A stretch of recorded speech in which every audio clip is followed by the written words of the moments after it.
Warahmatullahi wabarakatuh. Oke guys, kembali lagi bersama Radit Saputra. Saya di sini akan bertutorial tentang virus corona.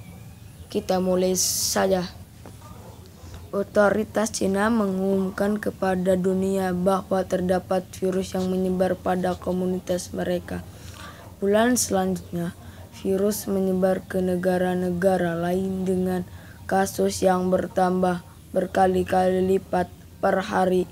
Virus ini adalah SARS-CoV-2 yang menyebabkan penyakit COVID-19 dan orang-orang menyebutnya coronavirus. Coronavirus mungkin menyebar melalui permukaan, tetapi belum diketahui berapa lama virus bisa hidup di sana. Cara utama penyebabnya diperkirakan melalui tetesan ketika seseorang batuk atau ketika kamu menyentuh wajah, misal menggosok mata atau hidung.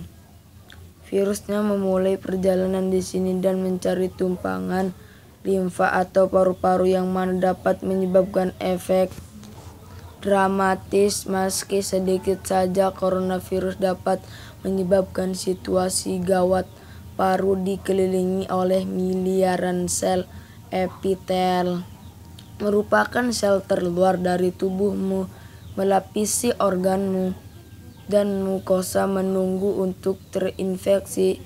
Corona terhubung dengan reseptor spesifik pada membran korban untuk menyuntikkan materi genetiknya. Selnya tak sadar dengan apa yang terjadi, kemudian menjalankan perintah baru yang sangat simpel, hanya mengopi dan merakit ulang. Selnya akan penuh dengan salinan virus aslinya hingga mencapai titik kritis dan menerima perintah untuk meledak. Selnya hancur, menyebabkan coronavirus baru bersiap untuk menyerang sel lebih banyak. Jumlah sel yang terinfeksi naik tajam setelah 10 hari. Jutaan sel tubuh terinfeksi dan miliaran virus telah membanjiri paru-paru. Virusnya masih belum mengakibatkan dampak berlebih, tapi corona segera meluncurkan serangan nyata padamu, yaitu kekebalan tubuhmu. Kekebalan tubuh yang mana melindungi tubuhmu. Maka dengan itu kita harus menjaga kebersihan kita agar terhindar dari virus atau bakteri-bakteri yang di sekitar kita. Marilah saya mengajak untuk kawan-kawan yang sedang ada di rumah untuk menjaga daya tahan tubuh kita, untuk makan makanan bergizi dan selalu mencuci tangan kita, menghindari kerumunan dan juga jaga jarak 1 meter dari orang dan hindari berpergian jauh selain ada urusan mendesak. Dan sejak sel imun bergerak menuju paru-paru untuk menyerang, virus corona juga menginfeksi sebagian dari sel imun dan menyebabkan kebingungan. Sel tidak memiliki telinga atau mata, sehingga mereka berkomunikasi dengan sinyal kimia bernama sitokin. Hampir setiap reaksi penting dikontrol oleh itu. Corona membuat sel yang terinfeksi untuk bereaksi berlebihan. Dasarnya, ini menyebabkan kekacauan sistem imun dan mengirim sel imun lebih banyak dari yang dibutuhkan, membuang-buang sumber daya dan menyebabkan kerusakan. 2 jenis sel yang menghancurkan.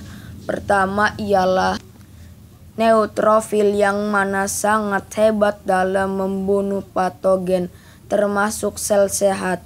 Mereka datang bergerombol. Mereka mengeluarkan enzim yang menghancurkan banyak teman dan juga lawan. Biasanya memerintahkan sel terinfeksi untuk menghancurkan diri terkontrol. Sama bingungnya, mereka juga memerintahkan sel sehat untuk melakukan bunuh diri.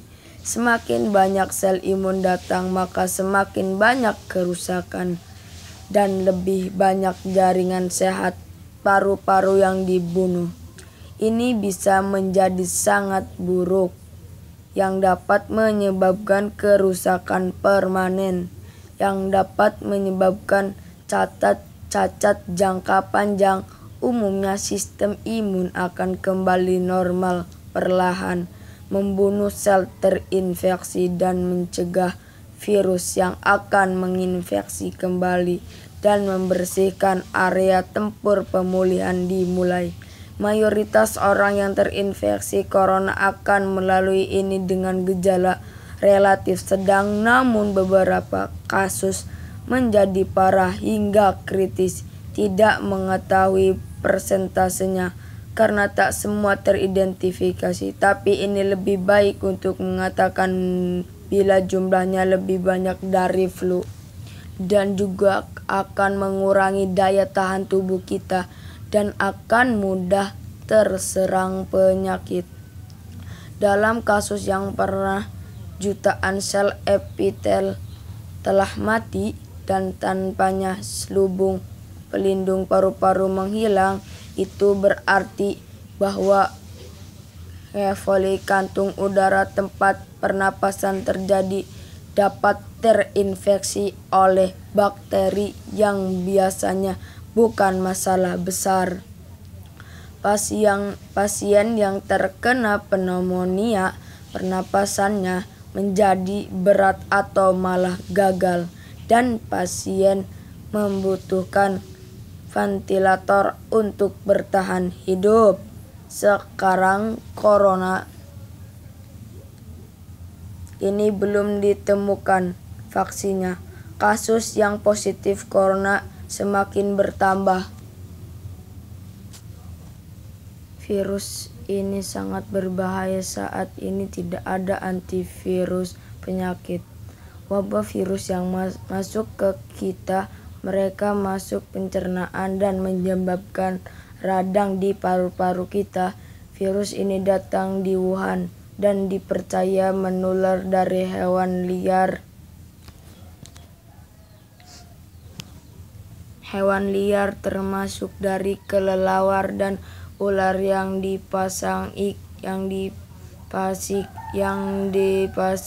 virus ini lantas hinggap di manusia, tapi juga nular dari hewan ke orang lewat batuk atau bersin. Orang-orang pintar dari belahan dunia pun ikut bantuin Tiongkok untuk terus meneliti obat untuk virus ini. Ngomong-ngomong, virus corona bukan penyakit pertama yang jadi wabah infeksi banyak orang di seluruh dunia. Ada penyakit Ebola dan juga sempat viral beberapa tahun lalu. Untuk penyakit pernapasan pun kita udah pernah sama SARS di tahun 2002 dan Mars 2012. Kedua virus pun menyebar ke manusia. Kita selalu berhasil menemukan antivirus untuk melawan mereka. Misalkan dibandingkan dengan virus Ebola dan Mars, dibandingkan tingkat kematian lebih kecil. Meskipun begitu, tetap aja kita mesti siap siaga sambil menunggu antivirus yang ditemuinya.